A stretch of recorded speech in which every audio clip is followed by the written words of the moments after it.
Adeptes de la grande toile, bonjour. Aujourd'hui, nous allons causer du Marvel Cinematic Universe.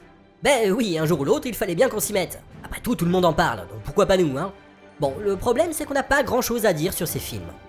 Ah si, il y a quand même un truc qui me titille depuis un bon bout de temps, il s'agit d'un effet spécial. Dans la mesure où il se veut aussi discret que possible, il est loin d'avoir déclenché les mêmes réactions hallucinées que les vaisseaux de Star Wars, les dinosaures de Jurassic Park ou le bullet time de Matrix en leur temps. Mais 15 ans après des débuts balbutiants dans des films plus que médiocres, on peut dire qu'il a atteint une forme de maturité, sans mauvais jeu de mots, notamment via son recours quasi systématique dans la phase 3 du MCU. Je veux bien sûr parler du rajeunissement numérique, ou de-aging, qui nous permet de retrouver nos stars préférées avec 10, 20, 30, voire 40 ans de moins. Voilà. Quel film a inauguré le procédé? Quelles évolutions a-t-il connues au fil du temps? Qu'est-ce qu'il nous dit sur le Hollywood d'aujourd'hui et à quoi doit-on s'attendre à l'avenir?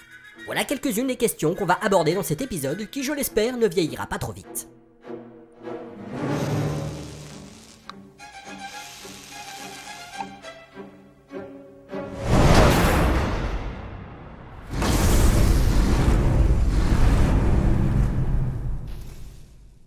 Si comme moi, vous vous intéressez depuis un petit moment au cinéma et à ceux qui le font, le nom de Dick Smith devrait vous être vaguement familier. Si ce n'est pas le cas, apprenez qu'il s'agit d'un des plus grands maquilleurs d'Hollywood dont le titre de gloire reste L'Exorciste et ses effets toujours aussi impressionnants 45 ans après. La spécialité du bonhomme était indiscutablement de transformer des acteurs de tous âges en vieillards plus vrais que nature. Dustin Hoffman a été le premier à passer entre ses mains expertes sur Little Big Man en 1970, suivi au fil des années par Marlon Brando, Max von Sydow, Al Pacino, F. Murray Abraham ou encore Mel Gibson. Ouais, bon d'accord, le dernier exemple c'est peut-être pas son meilleur taf. Le travail de Dick Smith a fait beaucoup d'émules dans le petit monde des maquilleurs, et nombreux sont ceux à avoir voulu se mesurer directement au maître sur son terrain de prédilection. Stan Winston, Rick Baker, Kazuhiro Tsuji, ou encore Jean-Christophe Spadaccini par chez nous. Bref, la technique est au point depuis un bon bout de temps maintenant, et si vous tombez au détour d'un film sur un personnage de vieux monsieur pas crédible pour un sou, il y a de bonnes chances que ce soit principalement la faute de l'interprète. Par contre, malgré leur indéniable talent, tout ce beau monde n'a jamais vraiment été en mesure de proposer l'inverse, à savoir donner forme de façon convaincante à un personnage nettement plus jeune que le comédien qui l'interprète. Bah oui, faire disparaître d'un visage les traces du temps, c'est infiniment plus compliqué que d'en ajouter, même quand on est le roi des prothèses. Pour pallier à cette limite technique, les réalisateurs ont donc dû se rabattre sur d'autres solutions aux résultats fluctuants, dirons-nous. La plupart font le choix logique de recruter d'autres comédiens pour jouer les scènes montrant le personnage dans ses jeunes années. Ce qui marche plutôt pas mal quand on a la chance de tomber sur un quasi-sosie de l'acteur principal, comme dans les flashbacks d'Incassables de Shyamalan. Ou encore quand on tombe sur un mec plutôt doué question imitation. Oh man, this coffee tastes like dirt. D'autres cinéastes, plus rares, ont décidé de ne faire aucun effort particulier et de tout miser sur la suspension volontaire d'incrédulité. Là, par exemple, Mel Gibson et Brendan Gleeson sont censés avoir 18 ans. Alors, bon, je sais que les conditions de vie au Moyen-Âge pouvaient vous vieillir prématurément, mais là quand même... Bon, on trouve quand même ici ou là des exemples de vieux comédiens qu'on a essayé de rajeunir de quelques décennies le temps d'une poignée de plans. Mais même dans des productions pétées de thunes et plutôt récentes, bah ça sent pas mal le cache-misère. Que ce soit Richard Harris dans Harry Potter 2 ou Michael Gambon dans le 6, je ne suis pas spécialement convaincu d'avoir affaire à un Dumbledore dans la force de l'âge malgré les perruques et les filtres à gogo. Écoutez maintenant Peter Jackson expliquer comment ils se sont démerdés pour montrer un Bilbo quinquagénaire au début de la communauté de l'anneau. To make Ian Holm look younger, we glued some tabs to the side of his cheeks and pulled his skin back underneath his wig to pull the wrinkles out. Bref, les mecs de Weta Digital n'ont absolument pas été sollicités pour ces plans, quand bien même ils ont prouvé sur la trilogie du Seigneur des Anneaux qu'ils étaient capables de véritables prodiges.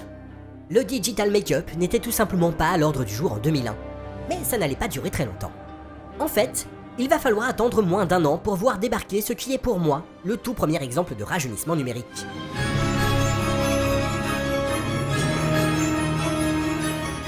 Réalisé par notre grand ami Brett Ratner, le film Dragon Rouge a été lancé dans la foulée du succès en salle de Hannibal début 2001. Logiquement, le producteur Dino De Laurentiis souhaite exploiter le filon, mais il se heurte à un petit souci. Le romancier Thomas Harris, créateur du personnage d'Hannibal Lecter, n'a aucune envie en ce moment d'écrire la suite ou des aventures du psychiatre cannibale. Fil ou comme pas deux, le mogul italien décide alors d'adapter le tout premier roman de la saga Lecter, Dragon Rouge donc, qu'il a déjà porté à l'écran 15 ans plus tôt sous le titre de Manhunter ou Le Sixième Sens chez nous. À l'époque, c'était Michael Mann qui était derrière la caméra, et le fameux docteur, rebaptisé pour d'obscures raisons Hannibal Lecter, était campé par l'acteur écossais Brian Cox. L'intérêt de remaker le film, c'est bien sûr de pouvoir faire revenir cette fois Anthony Hopkins dans le rôle, puisque c'est son interprétation du personnage qui l'a rendu éminemment populaire. Le problème, c'est que l'action de Dragon Rouge se passe avant celle du Silence des Agneaux, et que Hopkins en 2002, il ressemble plus tellement à ça, mais plutôt à ça.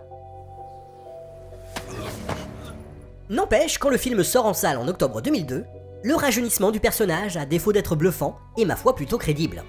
C'est même un des rares trucs à sauver dans ce Dragon Rouge qui passe complètement à côté de son sujet. Si on en croit la coproductrice Martha De Laurentiis, la réussite de la chose est essentiellement apportée au crédit d'Anthony Hopkins, qui s'est plié pendant des mois à un régime drastique, des exercices physiques et de minutieux soins du visage. Bon, il va sans dire qu'une solide équipe maquillage l'a un peu beaucoup aidé pendant le tournage pour paraître 15 ans de moins. Et j'ai tendance à penser que des techniciens VFX sont aussi intervenus en post-prod pour effacer discrètement quelques rides et raboter le bide de Sir Anthony. En 2006, le doute n'est plus permis quand on voit débarquer les vénérables Patrick Stewart et Ian McKellen sous la forme de fringants quinquagénaires dans la scène d'ouverture de X-Men 3, l'affrontement final, un film de Brett Ratner. De là à dire que ce dernier est un pionnier du numérique au même titre que Spielberg, Zemeckis, Cameron et Jackson, il n'y a qu'un pas que je ne vais pas franchir, faut pas déconner, ça reste quand même un gros tâcheron. La scène en question a été confiée au bon soin d'une toute jeune société d'effets spéciaux, Lola VFX. Créée en 2003, celle-ci s'est illustrée jusque-là sur des clips musicaux et des bidouilles sur des films comme FBI Fausse Blonde Infiltrée, Un mariage de princesse ou Playboy à saisir. L'équipe menée par Edson Williams et Thomas Nitman va passer de longues heures à botoxer numériquement les deux comédiens anglais. Si le résultat à l'écran ouvre des perspectives intéressantes, il reste pour l'instant très imparfait et soumis à tout un tas de contraintes. On voit bien que les acteurs ont reçu pour consigne de ne pas trop bouger et, si possible, d'éviter de cligner des yeux. Les responsables de la saga X-Men seront en tout cas suffisamment satisfaits pour demander à Lola VFX de récidiver dans le volet suivant, le nullissime Wolverine de Gavin Hood. Mais bon, là, ils auraient demandé à Madame Tussaud de leur prêter la statue de cire de Patrick Stewart qu'on aurait à peine vu la différence. Le film dont nous allons parler maintenant est sorti il y a un peu plus de 10 ans, et le moins qu'on puisse dire, c'est qu'il a propulsé le digital make-up dans une toute nouvelle dimension. À l'origine, L'étrange histoire de Benjamin Button est une courte nouvelle écrite par Francis Scott Fitzgerald et publiée en 1922. Au cours des années 80 et 90, plusieurs cinéastes tentent tour à tour de la porter à l'écran, séduits par son intrigant postulat. What if I told you that I wasn't getting older, but I was getting younger than everybody else? Mais tous se cassent les dents face au challenge technique imposé par le film, à savoir faire jouer à un seul comédien, un personnage qui ne cesse de changer physiquement tout en restant parfaitement reconnaissable. C'est David Fincher qui récupère le bébé en 2004. Il caste son vieux copain Brad Pitt pour le rôle principal et fait appel à la société d'effets spéciaux Digital Domain créée 10 ans plus tôt par James Cameron. Technicien accompli, Fincher met au défi ses collaborateurs de réaliser une tête 100% numérique pour la toute première heure du film où Benjamin Button a les traits d'un vieillard et le corps d'un enfant. Alors il faut savoir que depuis l'avènement des images de synthèse, une tête humaine entièrement générée par ordinateur est considérée comme le saint graal de l'industrie des effets spéciaux. Le truc derrière lequel tout le monde court sans parvenir à mettre la main dessus. Et quand la tête en question est censée être la réplique d'un visage célèbre, le risque est encore plus grand de tomber dans ce que les spécialistes appellent la Uncanny Valley, la vallée de l'étrange. Vous savez, ce sont les petits frissons qu'on ressent quand on voit des trucs vraiment chelous comme ça par exemple.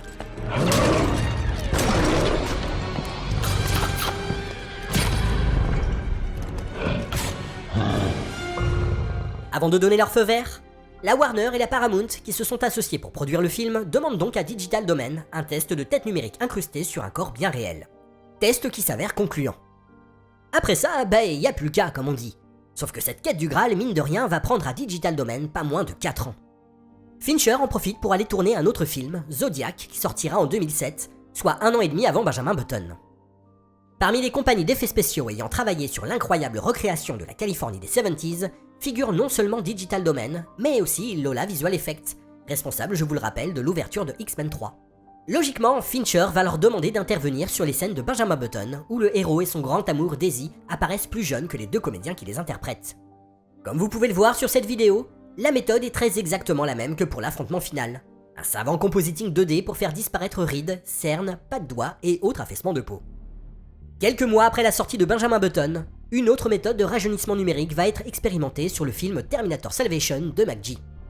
Celui-ci prévoit de faire revenir dans son climax un T-800 modèle 101 avec la tronche exacte d'Arnold Schwarzenegger dans le premier film de la saga sorti en 1984.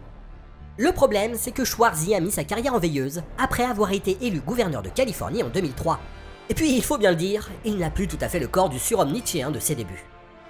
Les responsables du Stan Winston Studio vont alors faire appel pour les besoins de la scène à un jeune bodybuilder, Roland Kickinger, qui possède non seulement la même carrure que le Schwarzenegger de la grande époque, mais aussi la même nationalité autrichienne et les mêmes traits délicats. Notons pour l'anecdote que la ressemblance frappante entre les deux hommes avait déjà été exploitée par le téléfilm biographique See Arnold Run en 2005. C'est donc Roland Kickinger qui va tourner la scène avec Christian Bale, et sa tête va être ensuite tout simplement remplacée par celle de Schwarzenegger, numérisée à partir d'un moulage réalisé par Stan Winston pendant le tournage de Terminator 1. Le réalisateur McG était tellement peu sûr d'obtenir un résultat convenable qu'il avait prévu que la rafale de mitraillette de John Connor au début de la confrontation puisse éventuellement ravager le visage du T-800 pour ne laisser place qu'au célèbre endosquelette en métal. Bon, il a finalement laissé son équipe SFX aller au bout de leur idée. Reste que, entre la courte durée de l'apparition, le mutisme du personnage et l'utilisation de flashs stroboscopiques qui empêchent d'apprécier pleinement le travail sur les textures, cet Arnold numérique se révèle être un vrai pas en arrière comparé au travail accompli sur Benjamin Button. Maintenant, faisons un saut dans le temps jusqu'à l'année 2010, date à laquelle Disney sort Tron l'héritage, suite tardive d'un des plus gros flops des années 80, qui a acquis progressivement le statut de film culte. Le méchant de l'histoire est un programme informatique qui possède le visage du Jeff Bridges de 1989. Ce sont nos copains de Digital Domain qui se voient chargés de rajeunir le comédien. Comme ils ont remporté haut la main l'Oscar des meilleurs effets spéciaux pour Benjamin Button, ils décident de reprendre tout bêtement les mêmes outils, la technologie Contour notamment, et le même concept de tête numérique posée sur le corps d'une doublure anonyme. Si le temps de présence du Jeff Bridges jeune de Digital Domain dépasse largement celui du Brad Pitt jeune de Lola VFX, force est de constater qu'on retombe pas mal dans les profondeurs de la vallée de l'étrange.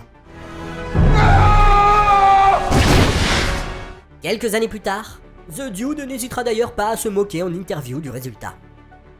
Mais à choisir, c'est un spectacle plus largement regardable que le duo Stallone-De Niro maquillé à la truelle numérique dans le film Match Retour, sorti en 2013 dans l'indifférence générale. Pour tout vous dire, j'ai même bien failli oublier de le citer dans cet épisode. En 2015, deux blockbusters sortis aux États-Unis le même week-end ont pour autre point commun de faire appel au procédé connu désormais sous le nom de de-aging. Le premier, Terminator Genisys, nous permet de contempler un nouveau Schwarzenegger numérique et de mesurer les progrès réalisés en 6 ans. Le second, Ant-Man, nous montre dans sa scène d'ouverture un Michael Douglas qui semble tout droit sorti de la guerre des roses. You mention my wife again, and I'll show you ferocity. Celui-ci est l'œuvre de nos amis de Lola Visual Effect qui depuis Benjamin Button se sont fait une spécialité des problématiques liées au visage. Ainsi, c'est à eux qu'on doit le dédoublement du comédien Armie Hammer dans The Social Network, et surtout le Steve Rogers tout maigrichon dans le premier acte de Captain America. Kevin Feige, le tout-puissant patron de Marvel Studios, semble être tombé complètement amoureux du travail de Lola VFX, puisqu'après Ant-Man, le de-aging va revenir dans un film sur deux de la phase 3 du MCU. Captain America Civil Wars avec son Robert Downey Jr. période coke addict, Les Gardiens de la Galaxie Volume 2 avec son Kurt Russell au sommet de son swag, Ant-Man et la Guêpe où Michael Douglas s'offre une nouvelle cure de jouvence en compagnie de Michelle Pfeiffer et de Laurence Fishburne, et le tout récent Captain Marvel qui, années 90 oblige, nous donne à voir le Samuel L. Jackson des années 90. Alors il est très difficile de trouver des images qui nous montrent comment Lola s'y prend pour obtenir des résultats aussi convaincants. La compagnie est même tellement discrète que ce bon vieux Kurt Russell s'est vanté dans la presse de n'avoir eu besoin que d'un peu de maquillage pour emballer sa scène de flashback dans Les Gardiens de la Galaxie. Bon, si on en croit les quelques interviews données par les responsables de Lola, la méthodologie n'a pas tellement changé depuis l'époque de X-Men 3. Il n'y a pas de tête numérique chez eux, ce sont bien les comédiens qui tournent eux-mêmes les scènes. Celles-ci sont ensuite refaites à l'identique avec une doublure pour voir comment la lumière rebondit sur une peau plus jeune. Le résultat final est un savant mélange entre les deux prises. Après le MCU, le rajeunissement numérique est apparu dans d'autres franchises Disney à succès. Pirates des Caraïbes dans le dernier volet en date, et Star Wars à 2 reprises, des effets signés ILM pour le coup. La concurrence n'est pas en reste. Le DC Cinematic Universe, qui cherche désespérément à reproduire la formule miracle de Marvel, a logiquement fini par s'y mettre aussi dans le récent Aquaman. Alors oui, c'est très moche, mais j'ai envie de dire, c'est comme tout le reste du film.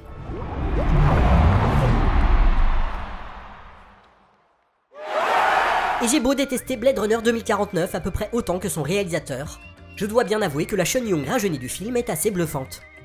Il y a aussi le Colin Firth tout genou aperçu vite fait dans Kingsman 2. A noter que Matthew Vaughn avait déjà fait un essai avec Michael Caine dans le premier volet, avant de supprimer la scène au montage pour des raisons inconnues. Et n'oublions pas les flashbacks de la série Westworld, mettant en scène le personnage joué par Sir Anthony Hopkins, et oui, celui par qui tout a commencé.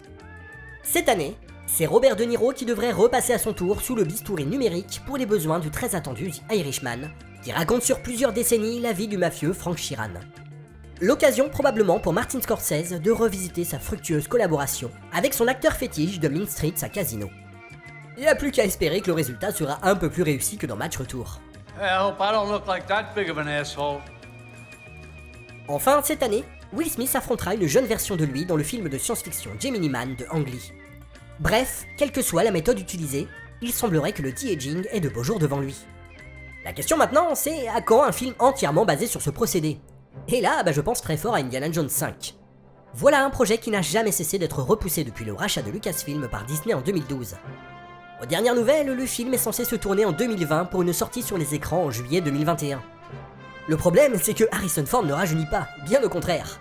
Et beaucoup de monde se demande si à quasiment 80 balais, l'acteur sera toujours crédible dans la peau de l'archéologue, surtout si le film entend respecter une des traditions de la saga.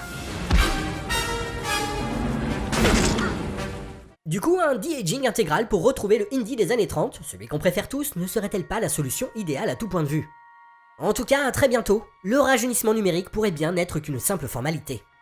Le superviseur des effets spéciaux de la nouvelle trilogie Star Wars, Ben Morris, a récemment révélé que l'ensemble des acteurs avait été scanné de la tête aux pieds pour les besoins de futurs films. Le tout à l'aide d'une machine semblable à celle que l'on peut voir dans le film Le Congrès de Harry Folman. Du coup, supposons que Disney décide dans 10 ans de faire un spin-off sur le pilote de X-Wing Poe Dameron et que Oscar Isaac ne puisse ou ne veuille pas reprendre son rôle, eh bien il suffira simplement de sortir son double digital des archives d'ILM et rouler jeunesse. Une perspective qui semble avoir légèrement fait flipper Donald Glover, interprète de Lando Calrissian dans le film Solo. Je suis scanné dans Star Wars maintenant, mon visage et mon corps. Qui me dit qu'un jour, ils ne prendront pas ce scan et se diront « faisons un autre film avec Donald. Il est mort depuis 15 ans, mais on peut faire ce qu'on veut avec lui. » Voilà qui pose une question intéressante. Un corps de cinéma appartient au comédien qui lui a prêté le sien pendant le tournage, ou bien à la société qui a engagé ce dernier. Vous avez 2 heures. Help, Ray. Please do not move your lower jaw. Un autre point qui mérite qu'on se penche un peu dessus, c'est le lien étrange que le de-aging entretient avec la performance capture. Les deux procédés sont apparus à peu près au même moment, et ils n'ont cessé de se perfectionner avec le temps. Mais fondamentalement, on peut aussi les voir comme l'antithèse l'un de l'autre. La performance capture a pour vocation de faire disparaître les comédiens derrière des avatars numériques qui n'ont souvent rien à voir physiquement avec eux. Superstar ou inconnu complet, tout le monde est logé à la même enseigne. Ce qui compte, ce ne sont pas les visages en soi, mais les émotions qu'ils sont capables de véhiculer. D'où le nom particulièrement bien trouvé de performance capture. Le de-aging, au contraire, ne concerne que des acteurs très bien identifiés par le public et avec une longue carrière derrière eux. Ce qu'ils donnent à voir en réalité, ce sont moins des personnages rajeunis que des stars rajeunies. Qu'on ait affaire à une tête 100% numérique ou à un lifting made in Lola VFX n'a que peu d'importance au final. Dans les deux cas, l'idée est de créer le même effet de trouble auprès des spectateurs, basé sur l'affect qu'ils ont vis-à-vis du comédien qu'ils voient ou croient voir à l'écran. À une époque où on nous répète que le star system est mort et enterré, que les gens ne se déplacent plus en salle juste pour voir la tête d'un type, voilà qui est assez paradoxal, n'est-ce pas? D'autre part, il faut bien constater que le de-aging s'inscrit parfaitement dans l'air du temps. Dans l'immense majorité des cas, les comédiens rajeunis à grands coups de CGI retrouvent les traits qu'ils avaient à l'époque où ils ont été découverts, ou redécouverts dans le cas d'Anthony Hopkins, par le grand public. Pourquoi? Eh bien parce que quand on tombe au détour d'une scène sur le Kurt Russell de The Thing, le Johnny Depp de 21 Jump Street ou le Brad Pitt de Et au milieu coule une rivière, ce sont tout un tas de souvenirs de spectateurs qui remontent à la surface. Remember Chewbacca again? Oh, I love to remember Chewbacca. On est donc en plein dans le fameux effet doudou, déjà évoqué dans de précédentes vidéos. Et donc, rien d'étonnant à ce que ce soit Disney qui exploite le plus le filon, vu comment la stratégie actuelle du studio se résume à faire du neuf avec du vieux. Pour l'instant, seules 5 actrices ont eu droit aux honneurs d'un lifting numérique, contre une bonne dizaine de leurs collègues acteurs. Ce qui fait du de-aging une variante intéressante du test de Bechdel, censé mettre en évidence l'écart de traitement entre les personnages masculins et féminins dans les œuvres de fiction. La chose est d'autant plus ironique que les comédiennes d'Hollywood pourraient clairement tirer un meilleur profit de cette technologie, vu comment leur carrière a généralement tendance à décliner une fois passée la quarantaine, à moins de s'appeler Meryl Streep bien sûr. Après honnêtement, je ne sais pas s'il faut s'en plaindre ou s'en réjouir, parce qu'imaginez dans un avenir proche des actrices vieillissantes condamnées à jouer des versions rajeunies d'elles-mêmes pour essayer d'attirer le public des 15-35 ans, ça fait un chouïa froid dans le dos, vous ne trouvez pas? Toutes ces problématiques, que ce soit la propriété intellectuelle d'un corps de cinéma, le pouvoir de l'affectif vis-à-vis d'un comédien, sont au cœur du film Le Congrès que j'évoquais plus haut et dont je vous recommande fortement le visionnage. Le réalisateur et scénariste Harry Folman nous présente au début du film un Hollywood alternatif mais très crédible, où les acteurs sont sommés de laisser leur place à des doublures numériques nettement plus malléables. I need Buttercup from Princess Bride. I need Jenny from Forrest Gump. I need, what was her name from State of Grace? That's who I need. I don't need you. Après quoi, il pousse cette idée dans ses ultimes retranchements et prophétise la disparition complète de l'industrie du cinéma au profit d'une nouvelle forme d'expérience comédien plus directe.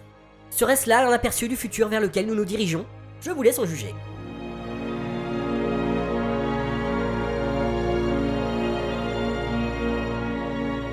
Voilà, c'est tout pour aujourd'hui. N'hésitez pas à me faire savoir ce que vous avez pensé de cet épisode sur YouTube, Facebook ou Twitter. Enfin, si vous voulez nous soutenir, c'est sur Tipeee que ça se passe. Et si ça vous intéresse, on a aussi lancé un embryon de merchandising avec des t-shirts et des polos. A bientôt!